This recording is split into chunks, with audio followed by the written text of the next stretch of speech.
Hola amigos, bienvenidos. Estamos en Mundos Convergentes, un punto de encuentro en donde a través de charlas entre amigos exploramos las diversas dimensiones del arte y la cultura. Y esta noche tenemos a Lalo González, divulgador de la ciencia, que viene a exponernos un tema muy interesante.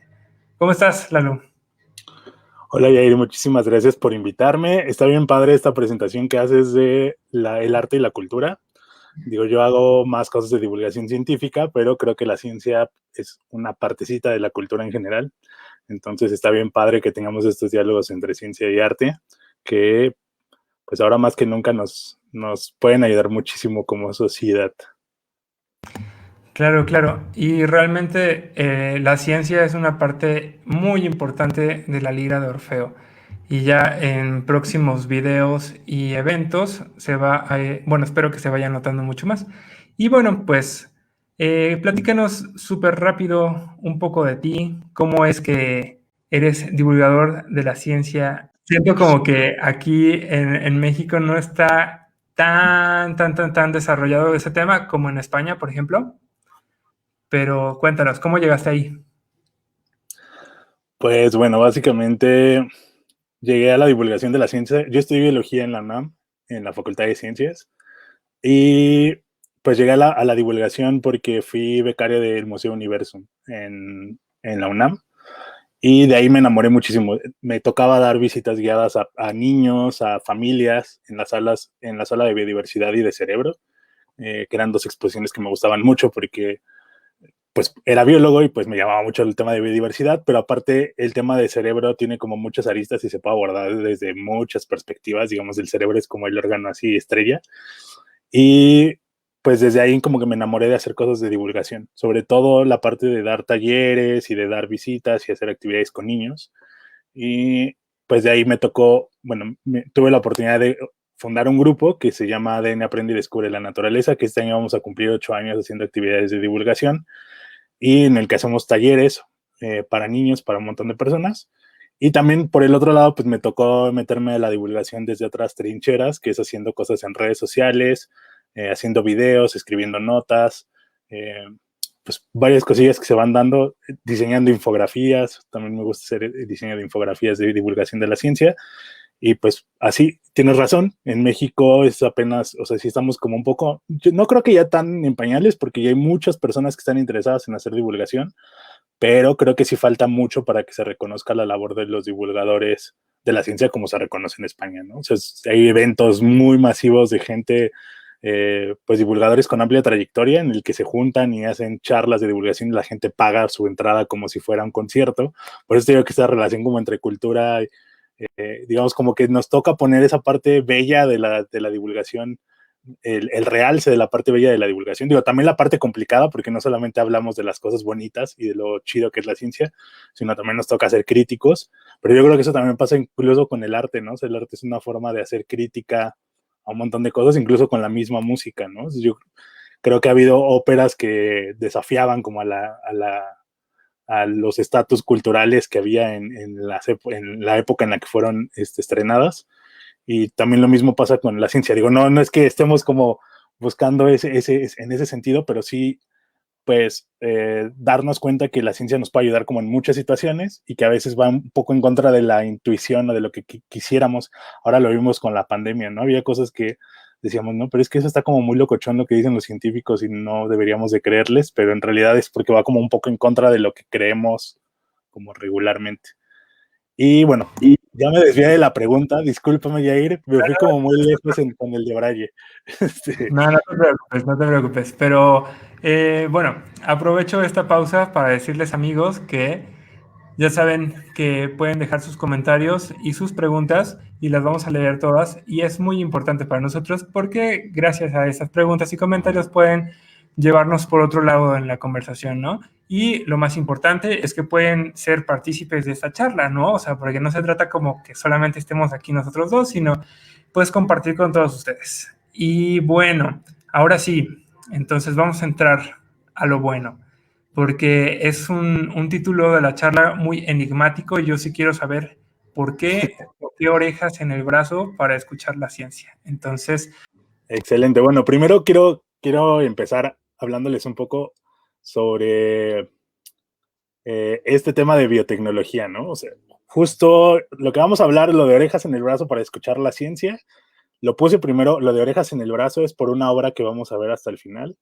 y lo de escuchar la ciencia es que creo que el arte es una buena forma de escuchar problemas éticos, filosóficos, de sociedad, que tiene la ciencia y que a veces no son tan explícitos, no se hablan mucho dentro de las personas que están dentro de la academia, a veces no son, es como un poco tabú poder hablar de ellos, pero que son importantes de poder abordarlos, ¿no? Entonces ahorita vamos a tener como este viaje a través de estas obras de arte que son como algunas críticas o también nos ponen a pensar sobre temas artísticos.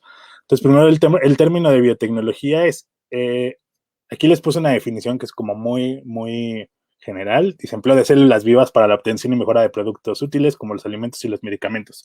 Entonces vemos aquí como es una definición un poco utilitaria porque vemos como estos organismos vivos como algo que podemos obtener un beneficio de ellos, ¿no? De hecho, la biotecnología está muy cerca de nosotros todo el tiempo, ha estado siempre muy cercana a nosotros desde el queso que comemos, el pan que comemos, si les gusta tomar cerveza o vino, hay biotecnología dentro de eso para que ustedes puedan comérselo o que puedan disfrutar de ello. De hecho, a mí me daba mucha risa porque a veces la clase que teníamos en la facultad de biotecnología parecía como tecnologías de cocina, porque pues uno se dedicaba a hacer yogurt, vino y hacer un montón de cosas dentro de la clase. Pero bueno, hay muchísimas aplicaciones más, no solamente en esta parte de alimentos de la biotecnología, y ahora lo vemos con la pandemia, pues hay vacunas que se están desarrollando gracias a que pues la biotecnología ha avanzado y ha tenido muchos pasos a lo largo de estos años en los que se ha desarrollado, que es muy poquito con respecto a otras áreas de la ciencia. Es muy poquito lo que lleva de desarrollo de la biotecnología como de manera formal, ¿no? Entonces, también hay otro tema que me gustaría hablar un poco antes de esto, es que pues está la parte de qué es arte y qué no es arte, ¿no? O sea, a veces uno hasta le dice a quien le gusta, a la pareja amada, le dice, pues eres arte, ¿no? Y me gustas porque eres muy artístico y así, ¿no? O sea, uno puede llegarle como por ese lado porque es muy artístico. Ahorita vamos a ver que incluso, pues en un sentido estricto somos piezas de bioarte un poco porque digo, no estamos manipuladas por la persona, pero sí tenemos como muchas diferencias que nos hacen únicos unos con respecto a otros. Pero bueno, el bioarte es la provocación, utiliza la provocación, la polémica y la discusión en las obras en las que se están desarrollando. Y también quería meter este tema de la discusión porque seguramente les ha tocado ver videos de algunas, no voy a decir nombres, pero algunas críticas de arte que se van a ciertas exposiciones de arte y van como haciendo esto de, esto es arte, ¿no? Entonces, ¿quién nos dice qué es arte y qué no es arte? O sea, sí hay una amplia crítica al arte contemporáneo porque en algunos momentos ha tenido como esta corriente de convertirse en algo más como consumista para poder vender las obras, y que se entiende porque digo, los artistas tienen que vivir de algo, pero llega a tal extremo de vender como solamente unos palitos acomodados, como por precios exorbitantes, y ni siquiera te venden los palitos y solamente te venden como el certificado de que compraste la obra y tú tienes que conseguir tus propios palitos para acomodar tu obra de arte, ¿no? En tu casa. Entonces sí hay como, va de extremo a extremo, hay muchísimas formas de abordar el tema, pero bueno, aquí en este caso lo vamos a tomar como arte, estas obras en las que se manipulan a los organismos vivos para obtener algo artístico y que puede venir de diferentes formas, no solamente a nivel de células, sino puede ser a nivel de tejidos, puede ser a nivel del organismo completo, y ahorita vamos a abordar algunos ejemplos. Entonces, el primero, que no es un biartista como tal, pero sí sentó como los precedentes para que organismos vivos pudieran estar expuestos, es Edward Steichen, bueno, yo lo voy a pronunciar como muy, sin pronunciación correcta, Edward Steichen, pero seguramente se pronuncia de otra forma. Es como Steichen, ¿no? Steichen. Bueno, es que tú aparte, tú sí tienes más forma de pronunciarlo. Bueno, vamos a llamarlo Edward Steichen. Edward Steichen nació en el 79. Él nació en Europa, pero casi toda su carrera la hizo en Estados Unidos. Fue un inmigrante que llegó a Estados Unidos y tuvo mucho éxito como fotógrafo. Su actividad principal siempre fue la fotografía.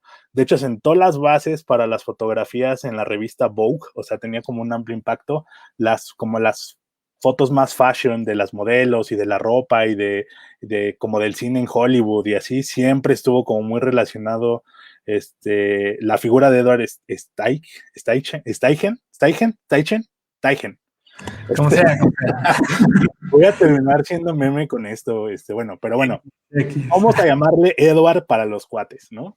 Sí. Entonces, Edward, pues sí tenía como esta forma de tener fotografías muy padres. De hecho, hace poco leí que Edward estuvo trabajando, bueno, durante la Segunda Guerra Mundial, convenció al gobierno de Estados Unidos para irse a tomar fotos de los soldados durante las campañas en el Pacífico. Entonces, muchas de las fotografías que ustedes conocen de la Segunda Guerra Mundial, de la parte del ejército estadounidense, fueron tomados por un equipo que conformó Edward para ir y cubrir como la guerra durante ese entonces, ¿no? Entonces está bien padre como saberlo, porque aparte pasó de ser como hacer fotografías como super fashion y super de moda a fotografías en la guerra, ¿no? Que son como fotografías un poco más fotoperiodismo, de estar retratando a las personas como un conflicto bélico. Pero bueno, al final de su vida, él se dedicó a cultivar estas flores que se llaman flores delfinium, y les voy a poner, aquí están, bueno, ahí lo ven como con sus florecitas, acá les pongo una fotografía color de las flores. Delphinium es un género de flores que agrupa más o menos 400 especies. Son flores de ornato, es decir, solamente se utilizan como para decorar, no tienen una función como alimenticia porque producen unas sustancias que se llaman alcaloides. Y esos alcaloides pues, pueden llegar a provocar vómito, o sea, si uno se come las flores, pues les pueden llegar a provocar vómito u otras situaciones más extrañas, o sea, por lo que también hay que tener cuidado si uno las quiere poner en su jardín y tiene mascotas, pues a las mascotas les puede provocar como reacciones alérgicas, ¿no? O incluso puede llegar a producirles la muerte, entonces es como muy recomendable no tener delfinium si van a tener mascotas en su jardín y para que no se las coman. Y bueno, él era como muy fan porque, bueno, estas plantas tienen una estructura que se llama nectario, que es en la zona en la que va a tener el néctar y va a atraer a otros insectos para que entonces puedan polinizar a otras plantas. Y es como, digamos, es como el regalo que le da la planta al insecto por haberla polinizado, ¿no? Es como una especie de incentivo para que se arrime y entonces pueda llevar el polen de una flor a otra. Entonces, estos nectarios en específico tienen forma de delfín. Yo particularmente no he tenido la fortuna de ver una delfinium en físico, y tampoco he encontrado una fotografía en la que se vea claramente el nectario en forma de delfín, así que nos vamos a someter a que realmente el nectario tiene forma de delfín, aunque no lo sabemos del todo, pero bueno, seguramente sí lo tiene porque por eso está definido todo este grupo de especies así. Pero bueno, ¿por qué les estoy echando todo este choro de los delfinium? Porque él empezó a hacer cruzas entre los delfinium, entre los que él tenía en sus jardines, y empezó a obtener colores que no se encontraban como tan fácil en la naturaleza, ¿no? Bueno, digo, de manera natural, digamos. Y todas estas entrecruzas que realizó, pues les llamó mucho la atención a la gente del Museo de Arte Moderno de Estados Unidos, y en 1936 se hizo la primera exposición de organismos vivos en un museo de arte, en un museo de arte, ¿no? Porque antes sí teníamos como una exposiciones de organismos o parte de organismos en algunos museos, que eran los museos de historia natural. Hay una amplia tradición de museos de historia natural a lo largo del mundo, que vienen también desde lo que le llamaban los gabinetes de curiosidades, porque ahí se pueden exponer como organismos en taxidermia, o ustedes pueden encontrar caracoles, o pueden encontrar otras partes de organismos. Pero bueno, esta es como algo inédito que no había pasado, que en un museo de arte se expusieran plantas, ¿no? O sea, como que no tenía un precedente. Y bueno, fue una exposición pues bastante concurrida.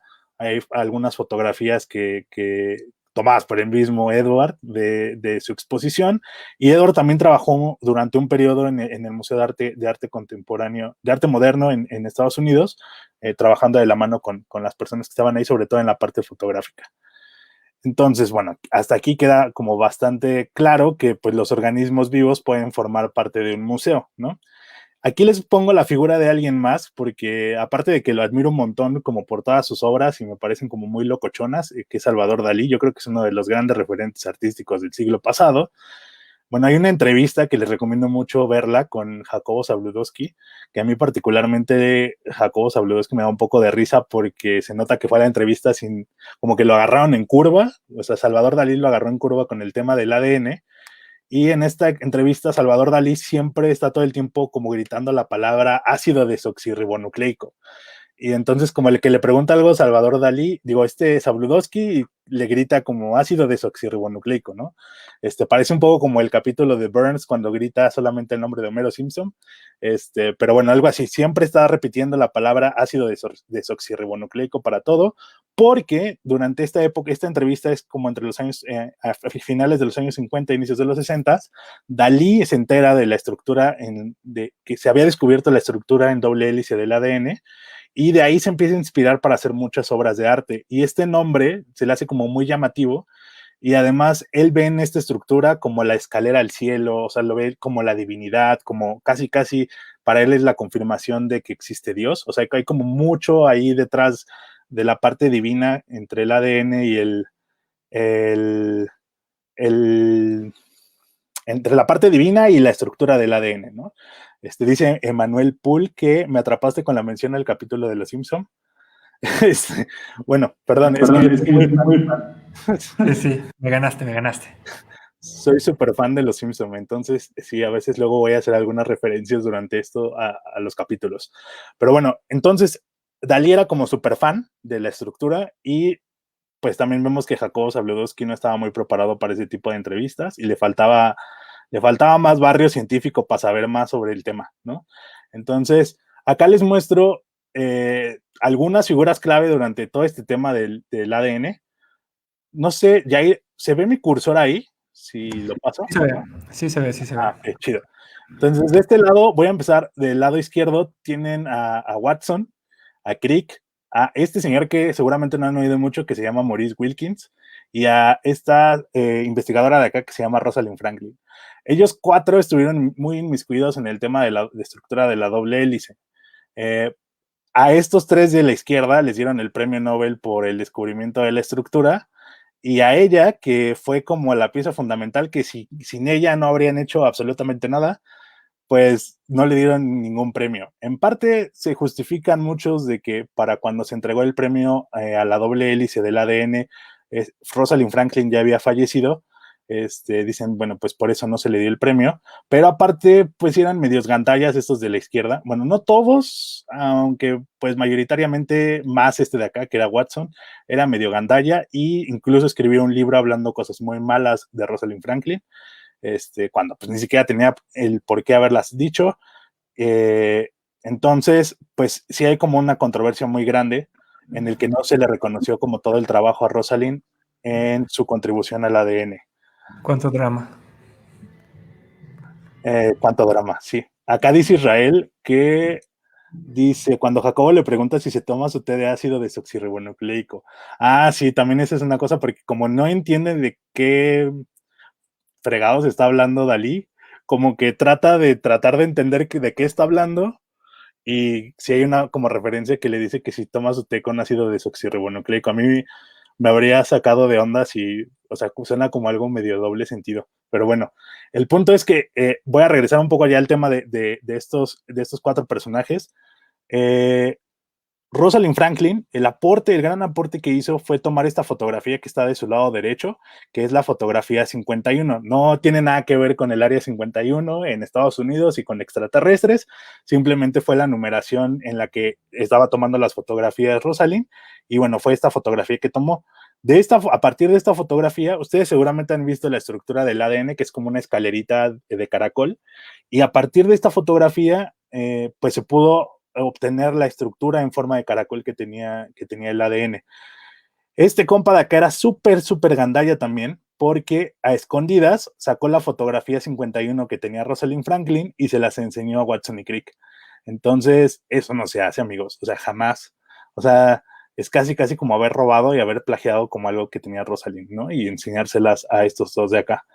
Y bueno, estos 2 de acá, gracias a que pudieron observar la fotografía y gracias a que habían acudido a un seminario que había dado Rosalind, pues llegaron a la conclusión de la estructura de la doble hélice. Hay algunos historiadores que dicen que si Rosalind hubiera tenido un poco más de tiempo, habría llegado a las mismas conclusiones que tenían Watson y Crick, y pues no se le dio como, bueno, aquellos llevan como con toda la maquinaria puesta en marcha, y pues no hubo el tiempo para que Rosalind pudiera expresar. De hecho, hay un artículo, en la misma revista en la que publicaron su artículo Watson y Crick, publicó un artículo Rosalind Franklin, y pues deja entrever que la estructura, pues que ella ya más o menos entendía como por dónde iba la estructura que tenía el ADN, ¿no?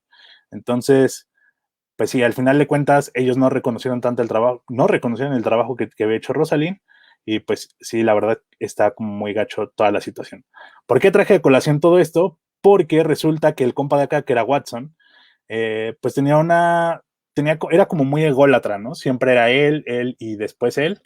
Y resulta que dice la leyenda que alguna vez Watson quería que Dalí, él ya había escuchado hablar de Dalí, y lo fue a buscar a un hotel que se llama el Hotel San Regis, en el que Dalí siempre se alojaba como en fin de año.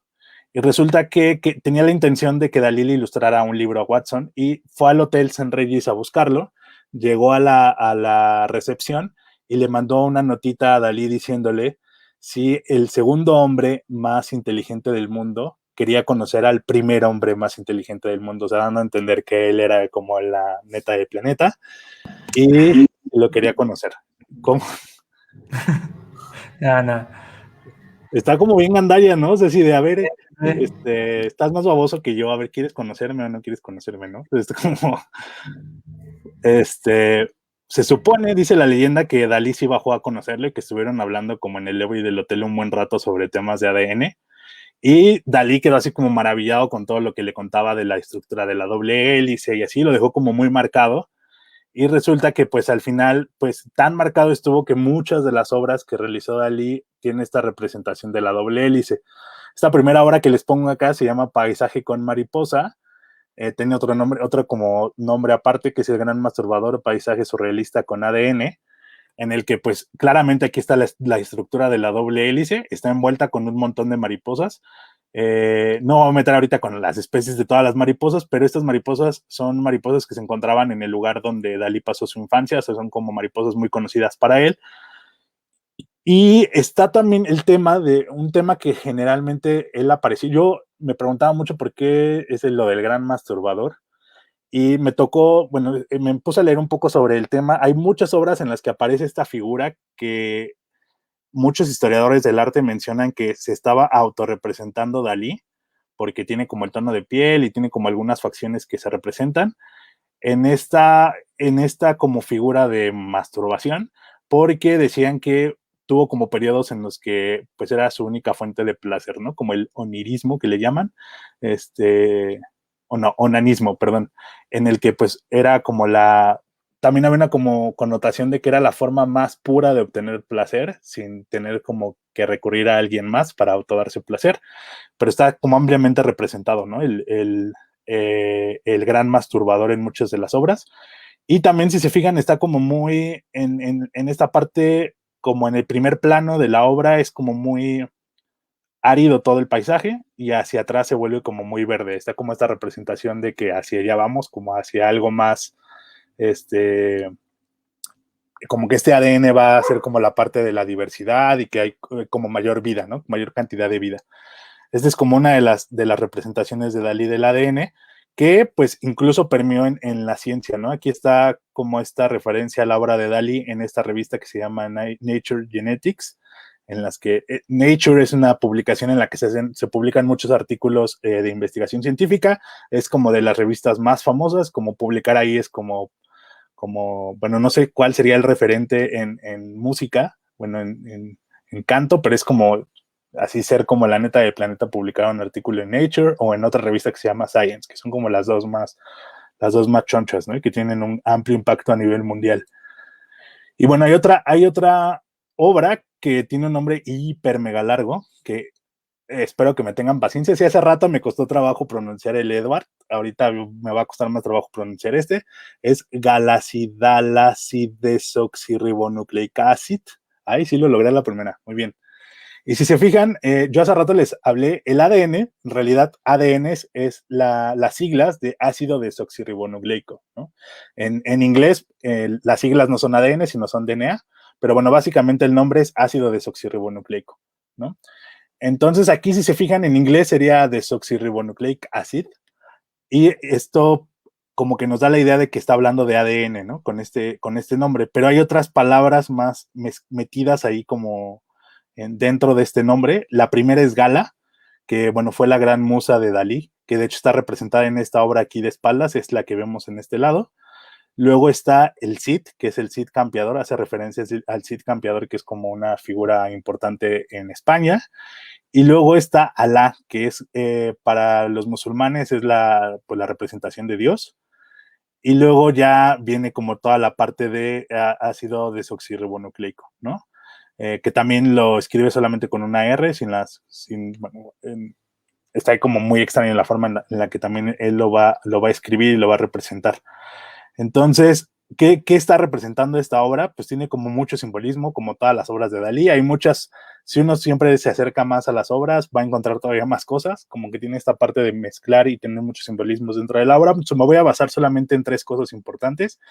La primera es que en la parte superior izquierda representa al profeta Isaías y tiene un papiro que espero que se alcance a ver un poco, lo traté de hacer como un poco más grande, en el que está este nombre del cuadro, ¿no? Como todo esto de galacidalacidesoxirribonucleica acid, está como escrito ahí en el papiro y lo está sosteniendo, ¿no? Porque justo Dalí, como les mencionaba, decía que este ácido desoxirribonucleico era como la conexión con lo divino. Luego, por el otro lado, del lado derecho abajo, tiene estos como cubos que se veían, que si uno se acerca, en realidad son personas. Y si uno se acerca más, en realidad esas personas están sosteniendo escopetas que se están como dirigiendo hacia la otra persona y por eso se forman los cubos. Esto le llaman que es el cubo de la muerte, porque resulta que en teoría si uno de los del cubo dispara, eso va a provocar que al que le disparen dispare y dispara el otro y dispara el otro y entonces todos caigan muertos, ¿no? O sea, es como una reacción en cadena.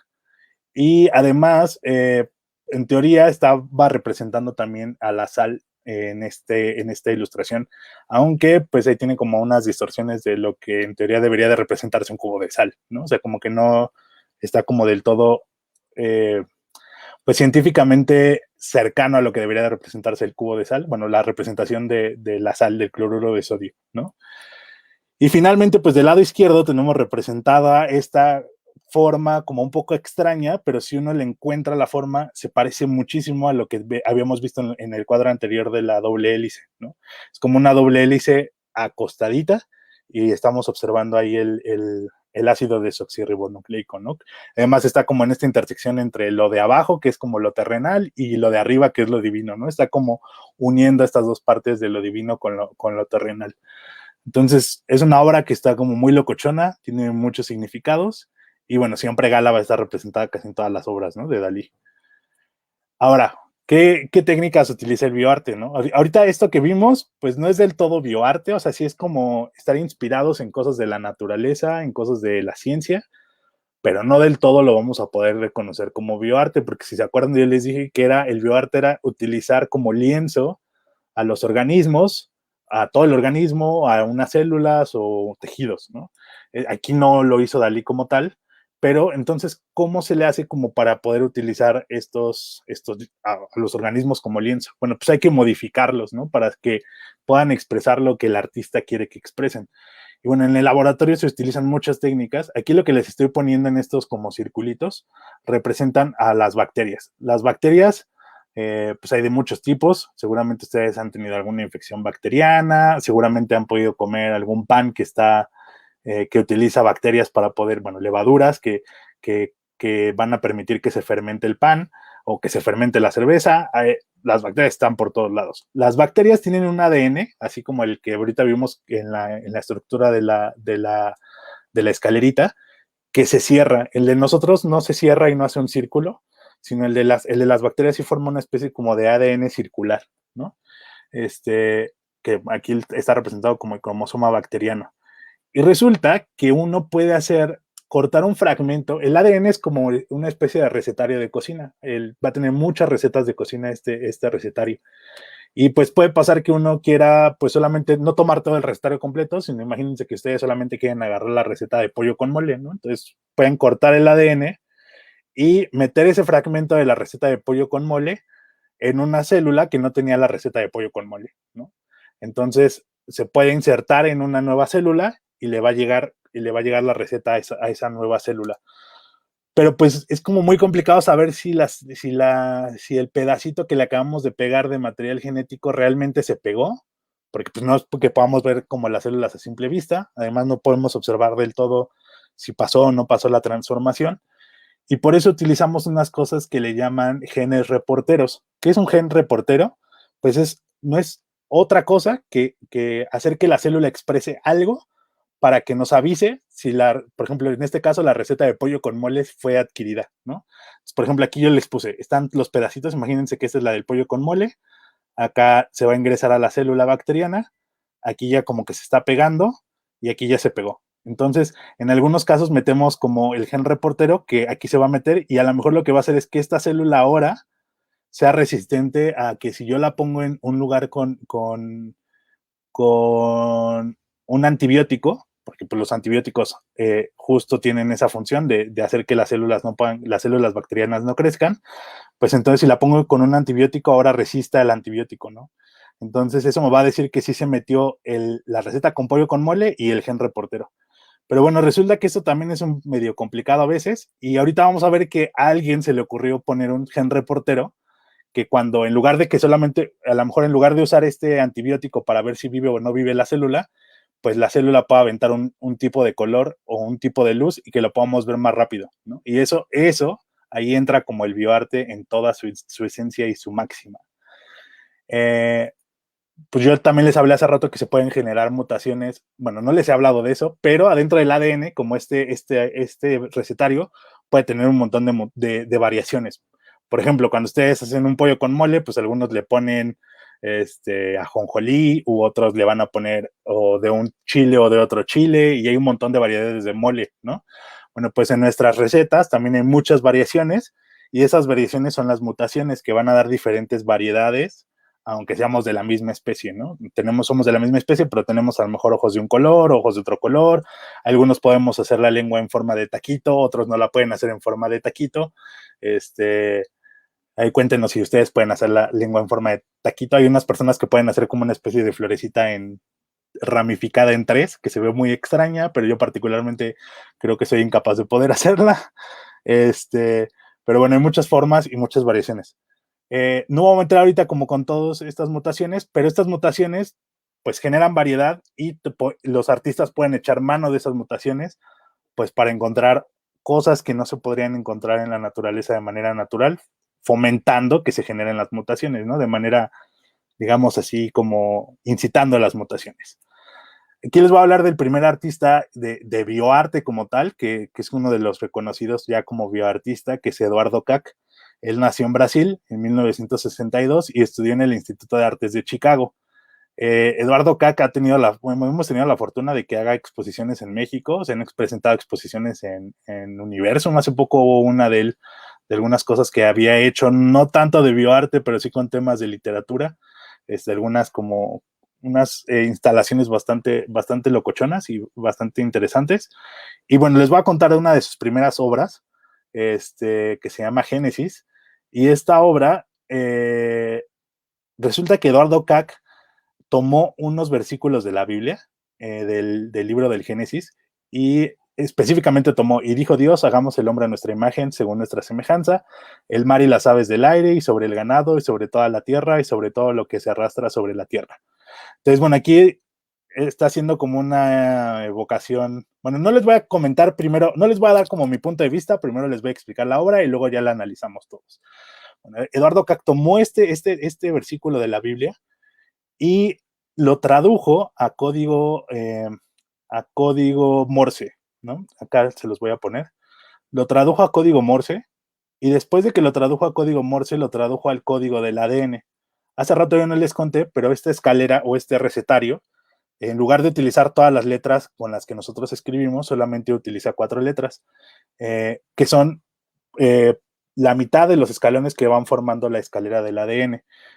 Hay adenina, timina, guanina y citosina, que seguramente las escucharon cuando estaban en las clases de biología en la secundaria, y se pueden representar como A, T, G y C. Casi siempre una va a ir con la otra para formar los escalones, no hay forma en la que se mezcle una con la otra, y si una de estos escalones cambia, pues entonces eso es lo que conocemos como mutación, lo que hace rato les decía, esos cambios en la receta, y va a haber cambiecitos que pues se van a ver reflejados en el organismo completo, ¿no? De hecho puede haber que se haya un cambio en el organismo completo, puede haber que no haya cambios, o puede incluso que el cambio haga que el organismo se muera, ¿no? Y que ya no sobreviva. Entonces, lo que hizo Eduardo Kac fue que esta cita o este versículo de la Biblia lo transformó al lenguaje del ADN y lo metió en unas bacterias. Y las bacterias estaban puestas en la instalación en esta partecita que tenemos acá. Estaban como en medio del cuarto en donde estaba la instalación. Uno podía ver a las bacterias ahí en vivo porque estaban proyectadas en la pared. Y uno como espectador podía llegar y podía darles pulso de luz ultravioleta a las células. Ustedes les han dicho seguramente que si van a irse a broncear o se van a ir a dar o si van a salir a caminar durante mucho tiempo se pongan bloqueador solar porque la luz ultravioleta del sol pues les puede provocar cáncer, ¿no? El cáncer justo se produce por mutaciones y son en cáncer en piel pues pueden ser mutaciones producidas por la luz ultravioleta que nos llega del sol. Bueno, lo mismo va a pasar aquí si yo pongo un montón de células y las expongo a luz ultravioleta, pues puede provocar mutaciones y va a hacer cambios en ese material genético de las bacterias. Entonces, una vez que pues la gente podía llegar, darle pulso, o sea, podían darle un montón de pulsos hacia a las células o podían no darle ningún pulso, y estaba escrito en una de las paredes, bueno, de un lado estaba escrito como esta frase y del otro lado estaba escrita la frase con el ADN, ¿no? Bueno, pues resulta que una vez que terminó la exposición, Eduardo Kac tomó estas bacterias, sacó el material genético que tenían, bueno, que ya eran como pues las hijas de las hijas, porque se iban dividiendo las bacterias, iban teniendo otras generaciones, y resulta que tomó el material genético, lo volvió a traducir a código Morse y lo volvió a traducir a la letra, ¿no? O sea, como a lo que decían las letras. Y resulta que ya había habido cambios. Si se fijan, bueno, la frase yo, como ya hace rato se las dije en español, pero en realidad la metió en inglés y pues aquí hubo un cambio, ¿no? En esta palabra de aquí, en el último renglón también hubo un cambio. Si se fijan, desapareció la M y apareció una I. Aquí open se quitó y se convirtió en UAE-ON. O sea, como que se transformó ahí la frase completa. Entonces sí hubo un cambio, ¿no? Hubo un cambio que estuvo inducido por las personas que estaban produciendo mutaciones con la luz ultravioleta, ¿no?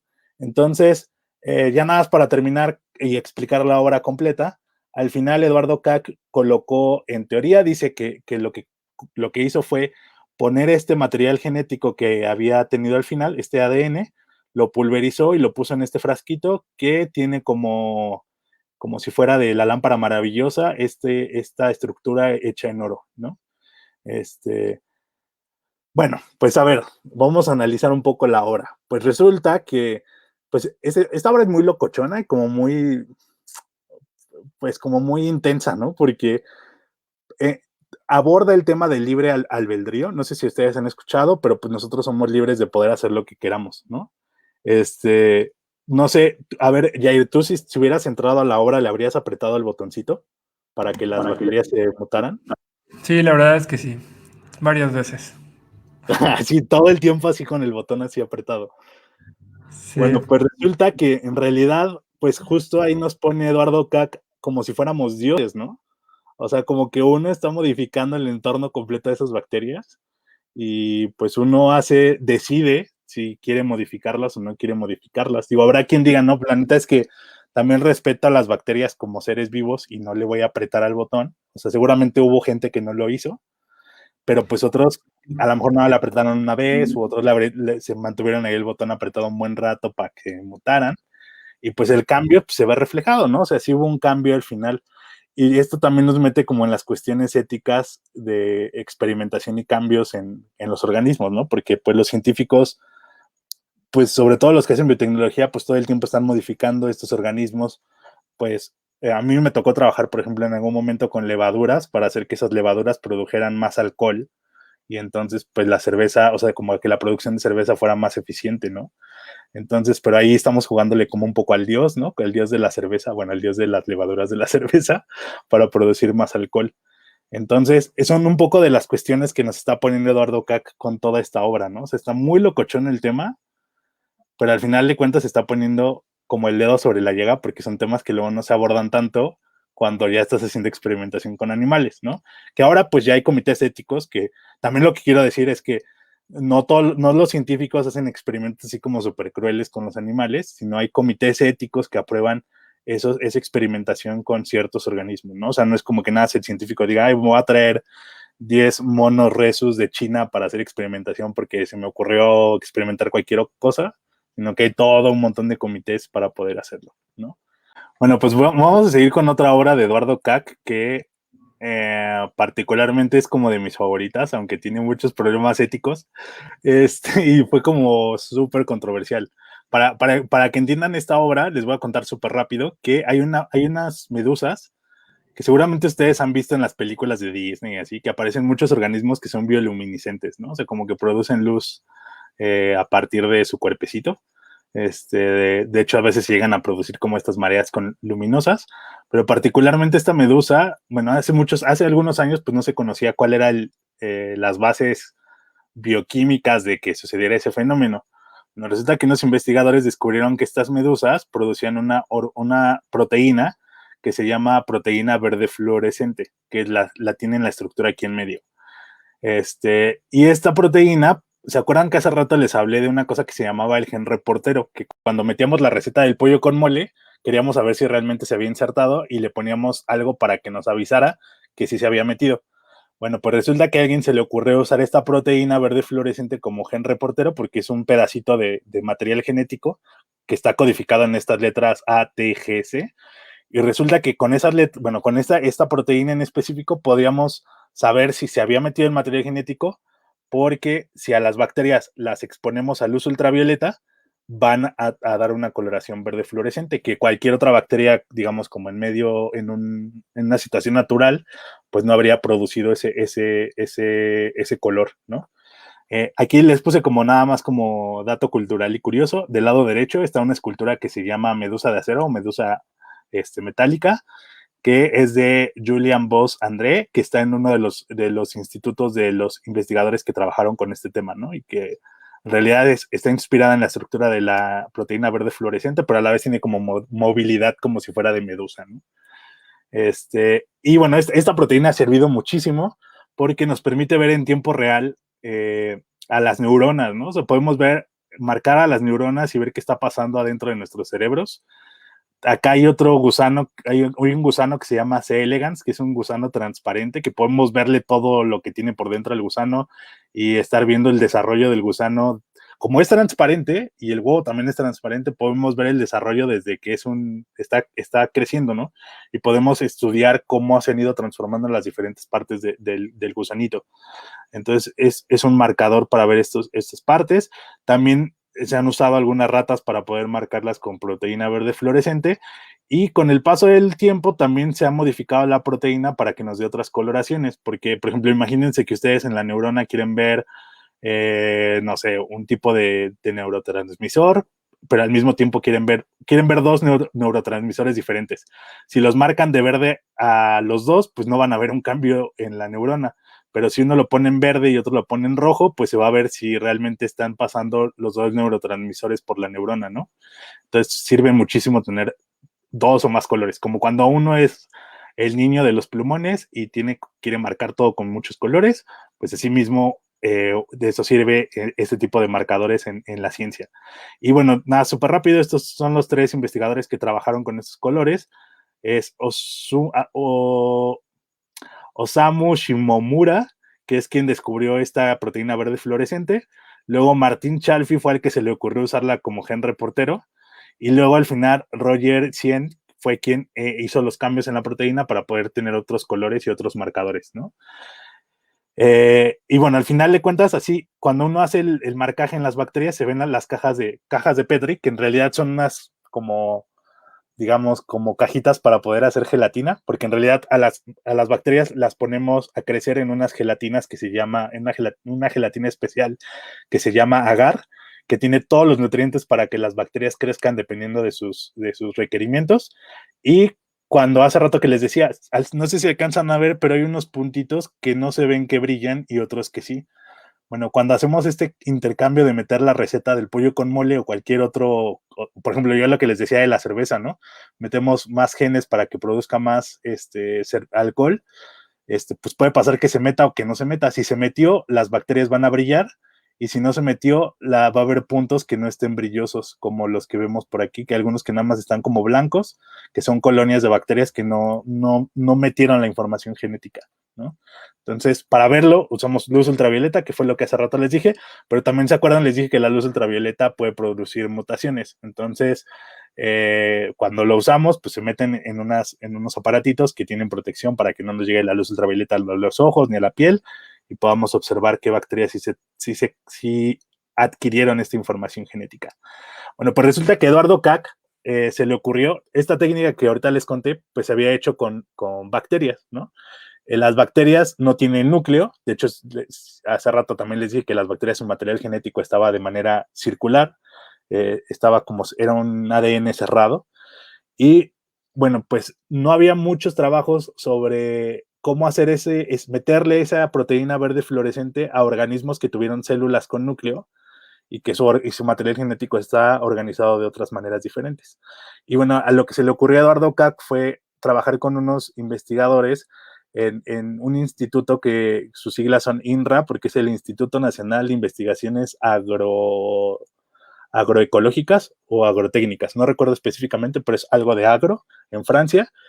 Y ellos habían trabajado ya con organismos que tenían núcleo. Entonces lo que les pidió fue hacer un conejo que por completo expresara el gen de la proteína verde fluorescente. La idea original de CAC era que este conejo se lo transformaran y después fuera liberado en la naturaleza y ver qué ocurría con el conejo en la naturaleza. Ah, una cosa importante, aquí les pongo el conejo y está verde, ¿no? Mucha gente creyó que en realidad el conejo así estaba todo el tiempo.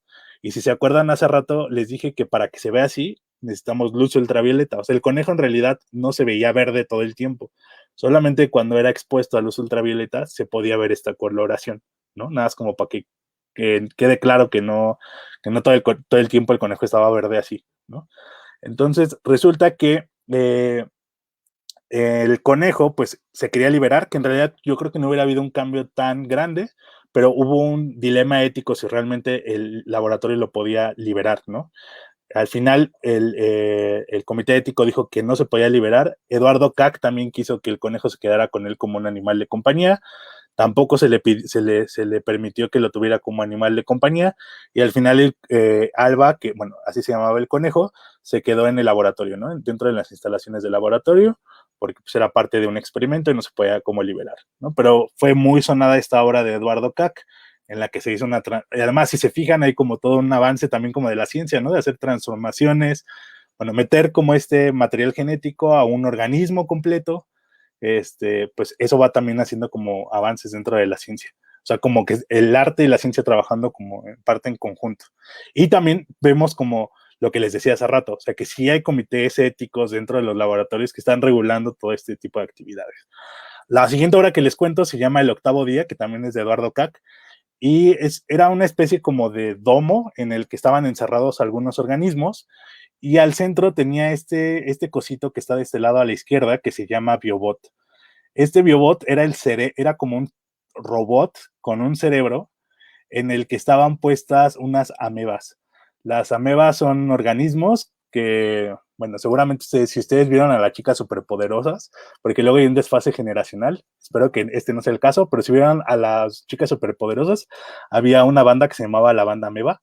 Bueno, pues son organismos así que tienen como muchos, como tentáculos, como que la parte de la membrana que tienen alrededor se modifica y van como moviendo esos como tentáculos que se llaman pseudópodos, porque son como pseudopatas, que se van moviendo y de esa manera se van desplazando estos organismos. Bueno, adentro había estos organismos que estaban creciendo, y dependiendo de hacia el lugar en el que los organismos se desarrollaran más, el biobot iba desplazando sus patitas, ¿no? O sea, si se movían más hacia la izquierda, entonces la patita izquierda se movía hacia ese lado.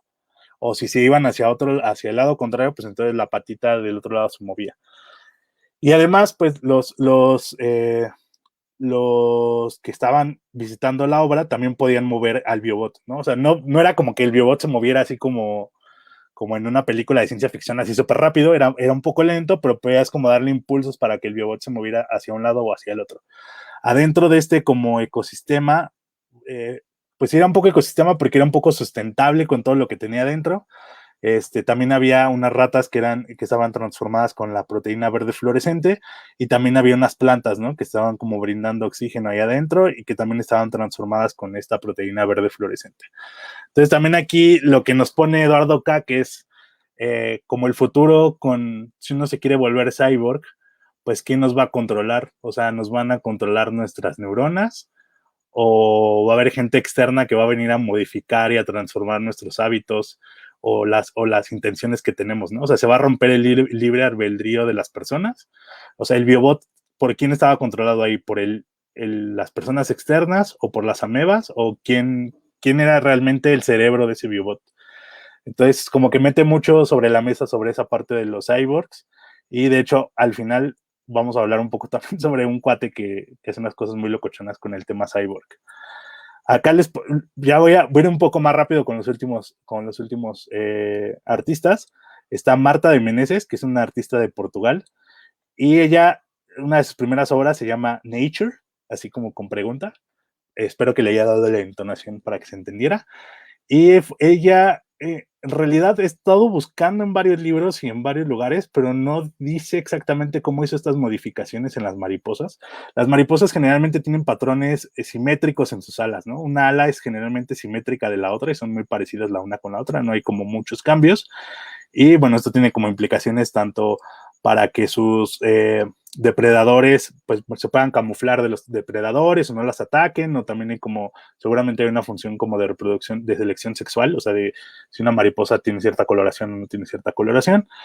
Y bueno, resulta que Marta de Menezes hizo unas modificaciones, por ejemplo, en la mariposa de arriba, si se fijan, el ala de la derecha no tiene ninguna mancha en la zona roja, más que unas manchitas blancas. Y la de la izquierda tiene una mancha como difusa y tiene una manchita roja que está separada de las demás, ¿no? Entonces aquí hubo una modificación en esta mariposa, y de este lado, a la derecha, tiene estos dos como huequitos, como es casi como este patrón repetido dos veces más, pero de manera menos intensa, ¿no?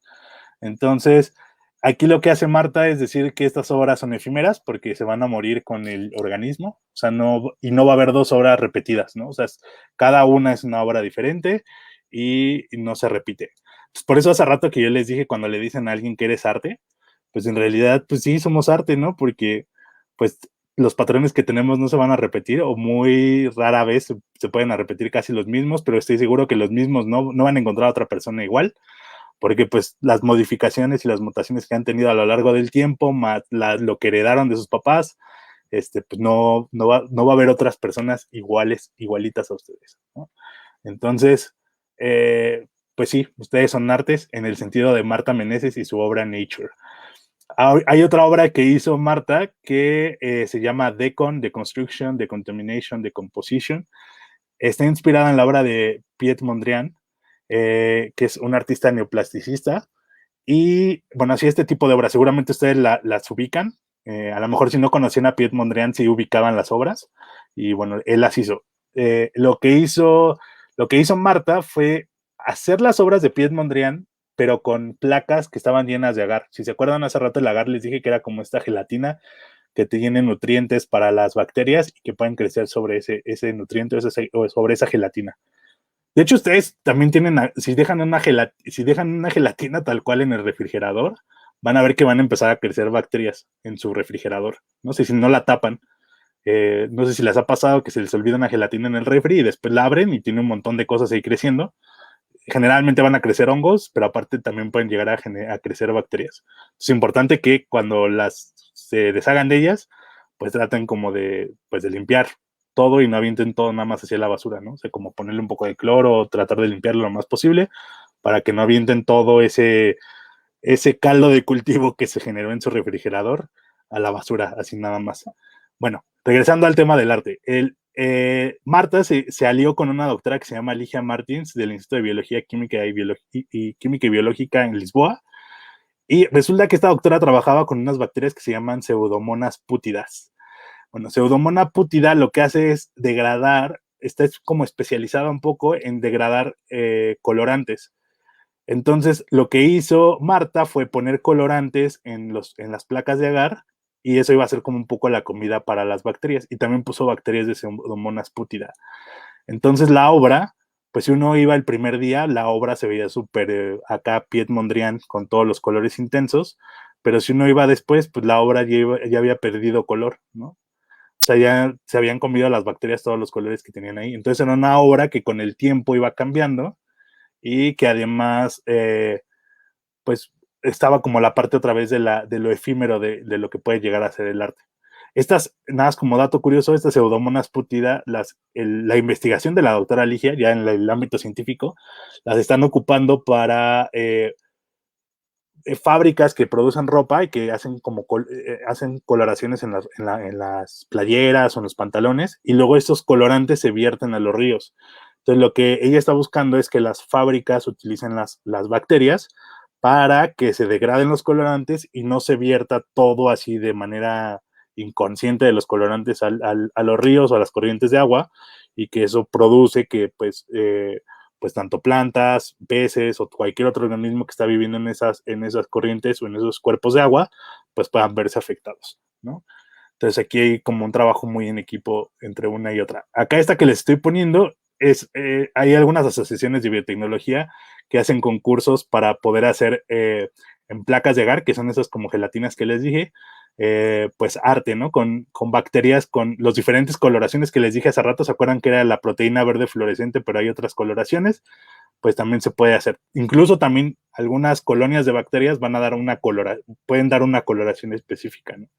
Entonces, pues aquí, si se fijan, y si entran, hay un montón de placas de agar, incluso reproduciendo cuadros de artistas como Monet o cualquier otro artista, llegan a reproducir así en las placas de agar, ¿no? Y bueno, voy a pasar ahora con Lark, que es un artista que nació en Chipre en 1946. Lark es como uno de los, o sea, si Eduardo Kac tenía como unas cosas bien extrañas y a veces era como juzgado por ser muy provocador, pues Lark le dice, quítate que ahí te voy, así como que le empuja, así sostén mi bolso y ahí te voy con mi arte. Bueno, pues resulta que Lark es conocido por este tipo de cosas en sus primeras etapas como artista, en las que se suspendía en la exposición. Aquí creo que eran 16 alambres con los que estaba suspendido, y Lark se hacía estas suspensiones. Muchos lo criticaron por ser como defensor del sadomasoquismo. También algunos grupos feministas lo llegaron a acusar porque su obra a lo mejor estaba realzando como que el hombre, o sea, como hombre en el sentido de hombre, pues estaba como poniendo su superioridad, pero en realidad lo que Lark estaba tratando de decir aquí es que estaba poniendo en realce la fragilidad del cuerpo. Por ejemplo, en esta obra, en la que está suspendida con varias piedras alrededor, pues nos habla, si se fijan, ni siquiera está como disfrutándolo, ¿no? O sea, no está tampoco está en una pose de sufrimiento, como por estar suspendido ahí, sino más bien está como en una pose de tranquilidad. Y esa pose de tranquilidad la tiene porque quiere asemejarse como a las rocas, ¿no? O sea, como esta fragilidad que también tiene el cuerpo humano, y poder ser expuesto, digamos, de manera simple en una exposición, como podría ser expuesto a una roca, como podría ser pues expuesta a cualquier otra cosa, ¿no? Entonces, pues sí, fue como muy provocador, a lo mejor hasta un poco problemático la forma en la que lo expresaba, y también entra como todas estas cosas que a veces algunos críticos de arte nos dicen, ¿no? Bueno, pues eso es arte, o sea, nada más colgaste unas rocas ahí, te colgaste tú, o sea, eso realmente es arte o es masoquismo, ¿no? Como de que te cuelgues ahí. Bueno, resulta que después, unos años después, con unos investigadores en Japón, generó un tercer brazo para poder colocárselo del lado derecho de su cuerpo, y este brazo pues era funcional, o sea, puede escribir con él, podía hacer como muchas tareas junto con el brazo. Si lo ven, está escribiendo la palabra evolution con el bracito así ayudándolo. Y bueno, sí llegó a tener algunos problemas con este brazo porque le llegó a producir un poco como un desgarre en el brazo porque pesaba mucho el tercer brazo. Era muy incómodo para él poder estar como con ese brazo siempre. Y bueno, al final se lo tuvo que quitar. Y la obra que hizo después y que le da nombre a esta charla fue esta obra en la que se insertó una oreja en el brazo. Bueno, en un inicio él no quería insertarse la oreja en el brazo, sino lo que quería hacer era insertarse la oreja al lado de la oreja que ya tenía, ¿no? O sea, quería insertarse una tercera oreja y como desafiar como parte del diseño que ya traemos como predeterminado, como desafiar, digamos, un poco también a Dios, ¿no? O sea, yo me puedo como meter cualquier otra parte del cuerpo o ponerme otro órgano extra, ¿no? Desafiando como el diseño o el plan natural. Y el arco lo que quería hacer era colocar esa oreja ahí, ¿no? Pues resulta que cuando quiere hacer como la operación y hacer como insertarse esa tercera oreja, pues le dicen que los riesgos son muy altos porque en esa zona de nuestro cuerpo hay unos nervios que corren que son los nervios trigéminos y pues son nervios que pueden llegar a producir, antes la gente se llegaba a lesionar alguno de esos nervios, incluso dicen algunos relatos que había gente que se llegaba a matar del dolor, ¿no? O sea, porque era un dolor muy intenso. Entonces, un poco teniendo el miedo de que pudiera lastimarse alguno de los nervios como importantes en la zona de la cara y quedar mal, pues deciden no insertarse la oreja en la cara y la forma en que encuentra es insertársela en el brazo. De hecho, hay algunas personas dicen que sí se llegó a insertar una oreja muy chiquita atrás de la oreja, o sea, ya no fue como en la parte, digamos, posterior en la parte frontal de la oreja, sino fue como un poco en la parte trasera, pero la que llamó la atención sobre todo fue esta oreja que se insertó en el brazo. Tengo una pregunta aquí. ¿Esta oreja era un implante así tipo Lady Gaga o era una oreja a oreja? Pues más bien la oreja se hizo con ingeniería de tejidos, o sea, sí era una oreja a oreja. Bueno, es que con Lady Gaga no sé de qué me estás hablando específicamente. Ahí ya me siento muy mal por no ser tan fan. Lo que pasa es que ella se implantaba como ciertas protuberancias. No sé de qué material eran, pero pues no era como orgánico, ¿no? Entonces, No, sí, pero aquí en teoría sí. De hecho era el punto que iba porque la oreja, él quería que fuera funcional. Entonces, el primer implante, o sea, se implantó la oreja y luego le implantaron un micrófono que en teoría iba a, pues, como hacerle que recibiera el sonido.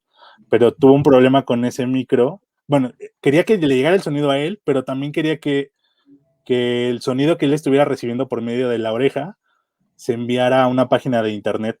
Y entonces tú pudieras entrar a la página de internet y estar escuchando lo que la oreja de Eduardo Cac en su brazo estuviera recibiendo de sonido, ¿no? O sea, que fuera una especie de oreja funcional, pero además una oreja funcional, pues con conexión Wi-Fi, ¿no? 24/7, escuchando todo lo que hace Eduardo Cac todo el tiempo.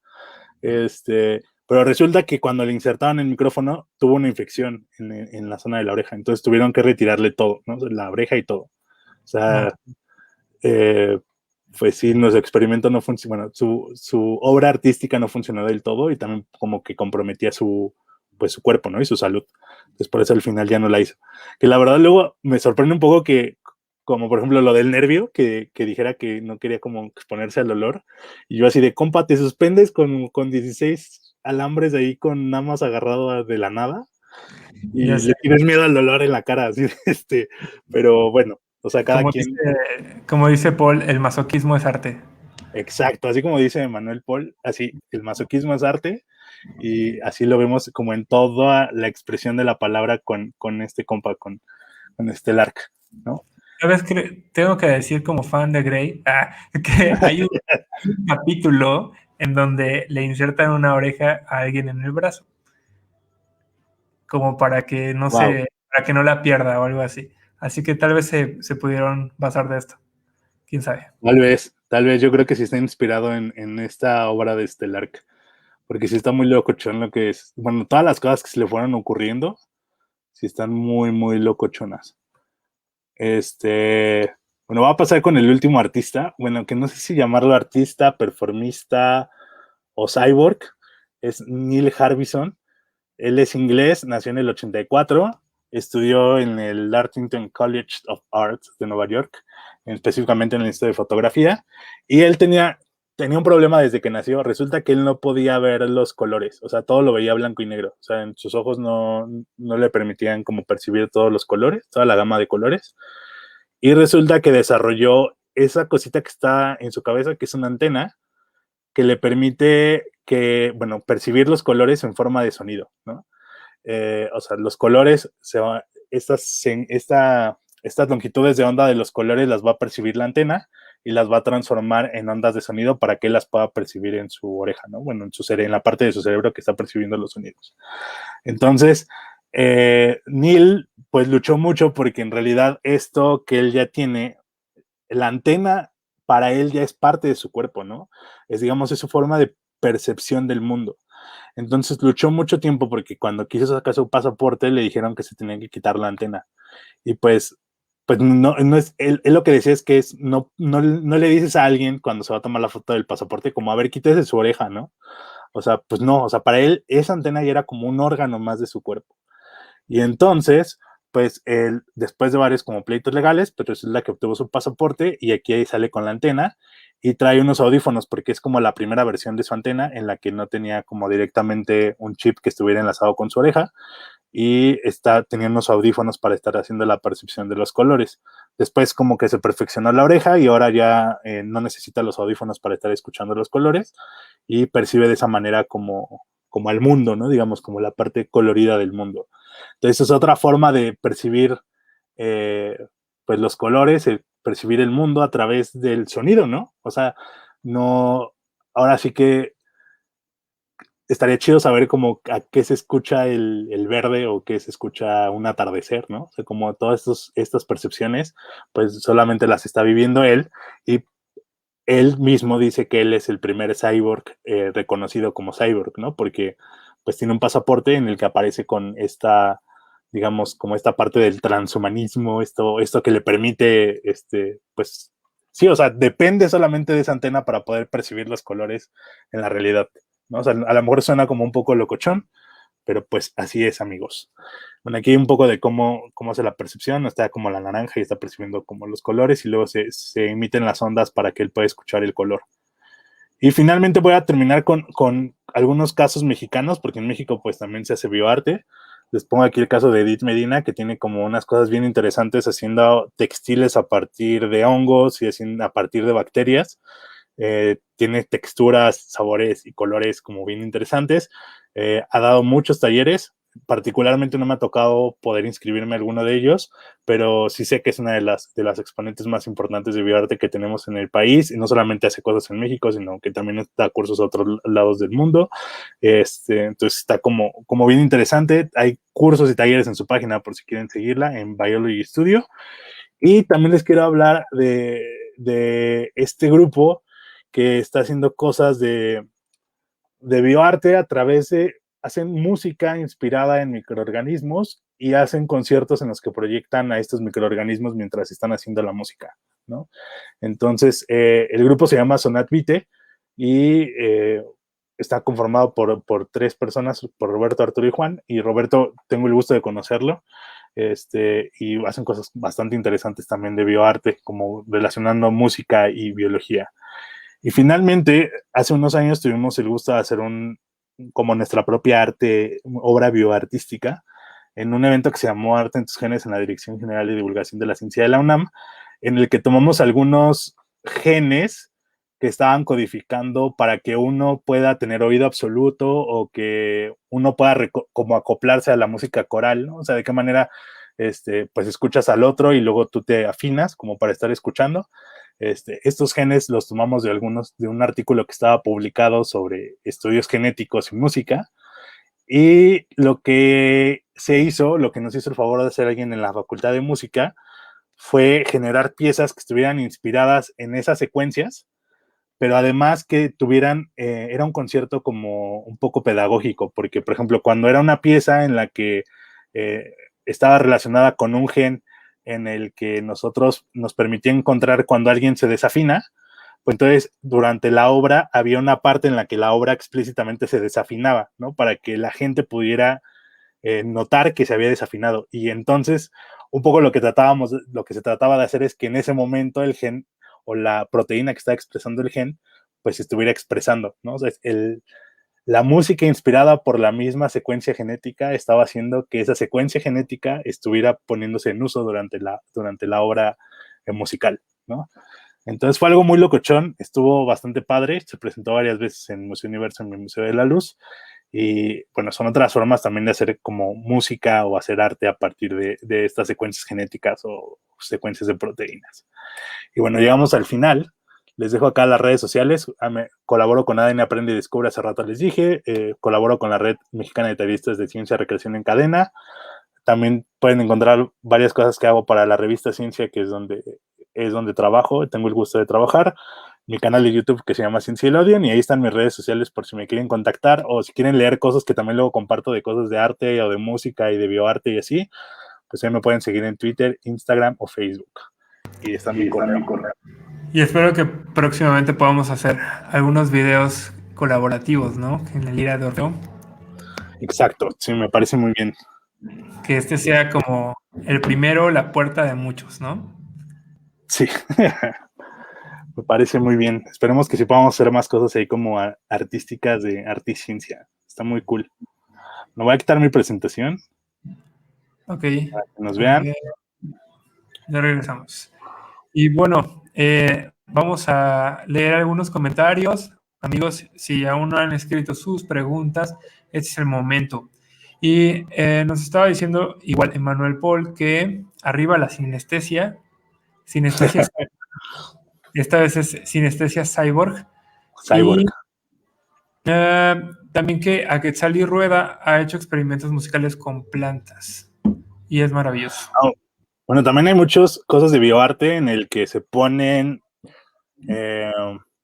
las mismas plantas van generando notas musicales, ¿no? Entonces es música hecha por plantas, o también ha habido gente que ha hecho unos como bioreactores, que no es otra cosa más que poner en un envase cerrado algunas algas o algunos microorganismos, y entonces van produciendo sustancias que van generando impulsos eléctricos, y esos impulsos eléctricos se pueden traducir en notas musicales, ¿no? Que es un poco como el principio que tiene esto de las plantas, que van generando sustancias o van generando pulsos que se transforman en pulsos eléctricos y luego en notas musicales. Es como básicamente el principio, y hay como unas instalaciones bien chidas y bien locochonas de plantas haciendo música, ¿no? Y sí, en México hay varias personas que también están trabajando como en eso. Digo, ahorita no lo puse, pero sí. En el Instituto de Ciencias Nucleares creo que hace unos años también hicieron algunas cosas así como de bioarte, que también estaban bastante cool. Sí, también dice Maimor, tengo una duda, tal vez el ponente ya lo explicó y yo no llegué a tiempo. Mencionó algo de tener oído absoluto. ¿A qué se refiere esa expresión? ¿Qué es eso? Bueno, tú ayúdanos a explicar esa. Ok, pues en el occidente tenemos como un sistema tonal, es decir, como las notas que conocemos, do, re, mi, fa, sol, la, si, do, que ha estado como casi predeterminado en nuestros cerebros durante muchos siglos, ¿no? Que es diferente al sistema que puede tener, por ejemplo, China o la India, ¿no? Con escalas pentáfonas o microtonales, ¿no? Como en las ragas hindú. La cosa es que cuando alguien toca en un instrumento, por ejemplo, un do, alguien que está muy bien entrenado musicalmente puede decir, pues ese es un do. Y alguien que quizá no tiene como ese entrenamiento, pues simplemente es una nota y ya, ¿no? Pero el oído absoluto es una condición que hace que esta persona, de manera natural e intuitiva, pueda identificar cualquier nota solamente con escucharla. Entonces es como de, no sé, escuchan la música de mis horribles vecinos que están ahorita y entonces dices, mira, este fue un la, un sol sostenido, un si bemol y no sé qué, ¿no? Y entonces lo puede identificar perfectamente, pero esto solo funciona si previamente ha tenido una instrucción musical, porque si no, obviamente está como escuchando y pues identificando cada sonido, pero no sabe darle el nombre, ¿no? Entonces es todo un tema y puede dar para otra charla más, pero es interesante porque quienes no tienen una educación musical, pero tienen esta condición de oído absoluto, lo que reportan es como una incomodidad al escuchar una melodía que está desafinada. Entonces es algo que provoca ansiedad, aunque no sepas por qué, ¿no? Entonces es eso. Y bueno, si están modificando genes para tener oído absoluto, pues mira, yo estoy dispuesto a ceder mi oído a la ciencia. Bueno, no creo que estuvieran estudiando, bueno, quién sabe. Ahora hay técnicas, yo las técnicas que les mencioné aquí de modificación genética y de inserción de genes son como las más básicas, ¿no? O sea, como lo primero que se empezó a desarrollar, que todavía en las universidades se enseñan como para hacer prácticas muy sencillas, pero ahora pues está dando un boom bien importante de edición genética, ¿no? O sea, tenemos eh, el año pasado se dio el premio Nobel a 2 investigadoras. Es la primera vez que se da el premio Nobel a 2 mujeres científicas, un equipo, digamos, científico consolidado solo de mujeres, que es Jennifer Doudna y Emmanuelle Charpentier, que hicieron una técnica que se llama CRISPR-Cas. Y pues tiene como muchas pues ventajas, porque ahora podemos hacer como antes, si se fijan, era un poco al azar a ver dónde cae la modificación, y por eso necesitábamos el gen reportero para ver si se había puesto la modificación, pero pues ahora podemos hacer como la modificación muy directa en el lugar en el que queremos, y pues lo locochón es que la técnica no es nada complicada, o sea, es muy sencilla, y de hecho hay una serie en Netflix que se llama Unnatural Selection, que les recomiendo que si la pueden ver, la vean. Si no la pueden ver en Netflix porque no tienen Netflix, seguro está en Cuevana, guiño, guiño. Pero aborda No, muchas de estas, aborda muchas de estas problemáticas éticas. O sea, pues si yo me modifico en mi casa, o sea, tengo la seguridad de que la modificación no me va a generar más problemas de los que podría, de los beneficios que podría darme. Entonces a veces como que también el hecho de hacer las cosas desde la ciencia, siguiendo metodologías y probando un montón de cosas, pues nos da este beneficio de que las cosas no se salgan de control, pero también a veces eso genera que las técnicas o los tratamientos sean costosos, ¿no? Sobre todo cuando van iniciando, pues no sé, para tratar algo contra alguien que tiene un problema en la serie, ¿no? Lo hablan con alguien que tiene un problema en el ojo y que el tratamiento es muy costoso y no lo cubre el seguro. Entonces, pues tiene como ventajas y desventajas, ¿no? Porque si hay una seguridad de que es muy seguro que vaya a funcionar, pero es muy costoso. Entonces, a lo mejor si yo lo hago en mi casa, me sale más barato, pero no sé si va a salir bien. Entonces está como la balanza ética contra la balanza económica, contra pues también la balanza de beneficiar a quien menos tiene, ¿no? O sea, hay como problemas que se están desarrollando fuertes. Y también por el otro lado, siento que ahora CRISPR va a hacer que muchos artistas puedan empezar a explorar otras formas de hacer bioarte utilizando estas técnicas de CRISPR-Cas. O sea, creo que estamos muy cercanos a ver cosas bien interesantes. Hay un chavo, de hecho, que aparece en la serie, que yo ya lo había visto antes, que llegaba a ser como en algunas como congresos y convenciones, inyectaba, ¿no? Así como para modificarse él en el momento, así de, ay, miren, me acabo de modificar por CRISPR, ¿no? Y de hecho tiene ya hasta una empresa en la que te vende como todos los aparatos para hacer modificación de CRISPR en tu cocina, ¿no? Te vende todo el aparato, que no es como nada costoso con respecto a lo que te costaría montar un laboratorio en forma, y pues puedes tener ahí como todas las herramientas para hacer CRISPR-Cas en tu cocina. Pero pues sí hay muchos dilemas éticos aún. Pues bueno, creo que vamos a ir cerrando ya.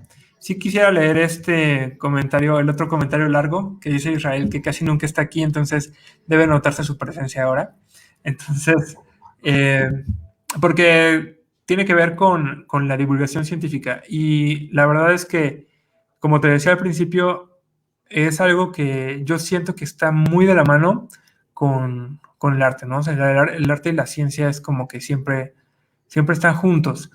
Y me gustaría mucho que pudiéramos seguir haciendo este tipo de encuentros y este tipo de colaboraciones. A mí el tema de arte y ciencia me parece como tiene un montón para dar.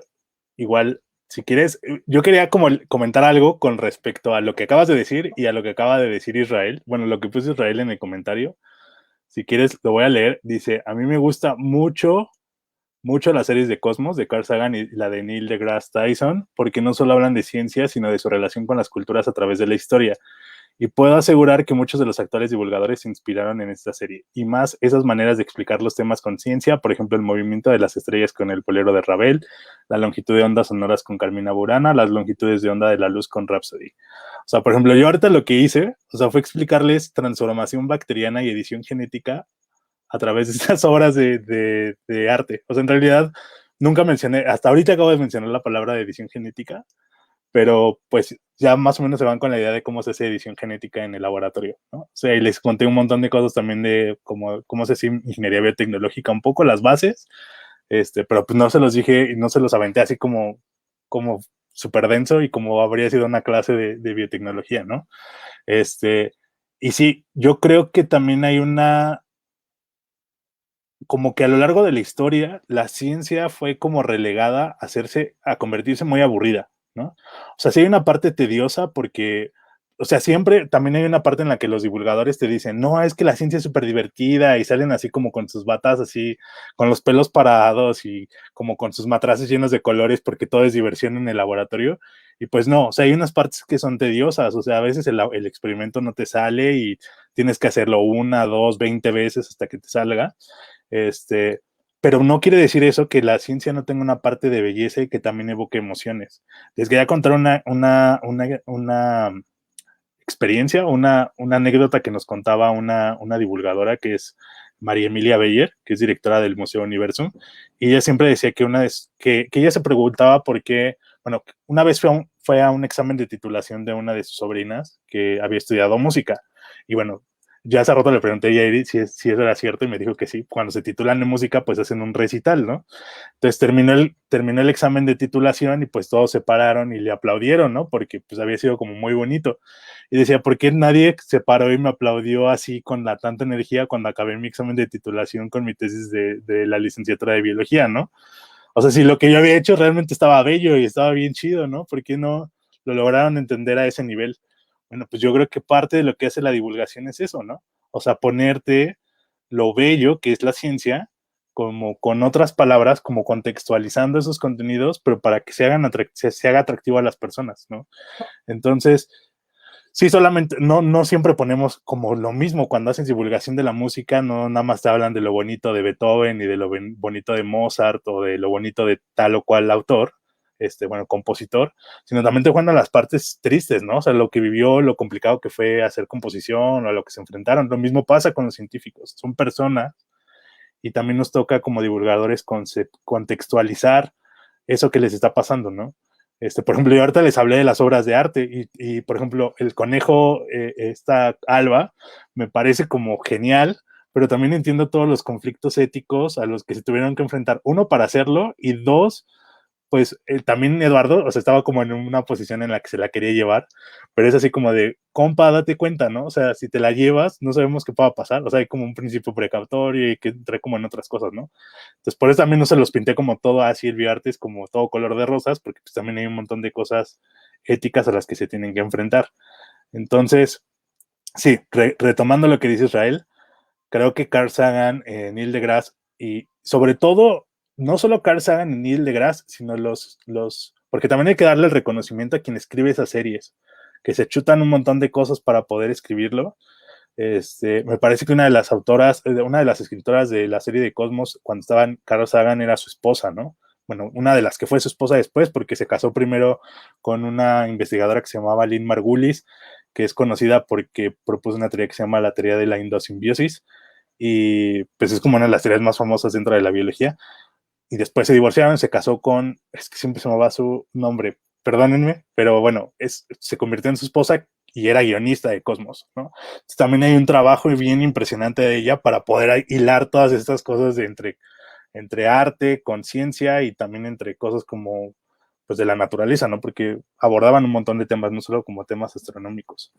Entonces, pues sí, solo quería como, discúlpenme que me haya echado, perdón Jair por echarme todavía un choro más para alargar esta discusión, pero creo que sí, o sea, si alguien de divulgadores nos está visualizando, yo nada más quería que se llevaran como esta idea de que la divulgación no solo es mostrar que la ciencia es bonita y que la ciencia es como la neta del planeta, sino también mostrar estos conflictos éticos, mostrar que a veces puede ser muy aburrida y tediosa, y también rescatar lo bello, ¿no? De la divulgación. O sea, creo que somos como el hombre orquesta, así como ustedes cuando hacen música que tienen que estar pensando en que se oiga bonito, pero a la vez que supongo que no esté como mal escrito y que cuando lo escribas no se entienda lo que estás escribiendo. Lo mismo pasa con la divulgación, ¿no?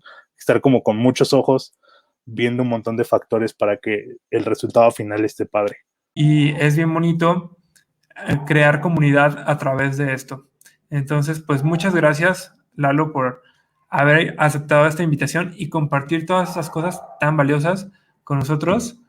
Eh, pues no sé, esperemos que pronto podamos hacer más colaboraciones juntos. Te digo, por ahí tengo algunas ideas de videos para YouTube que pueden funcionar muy Ya bien. está, yo encantado.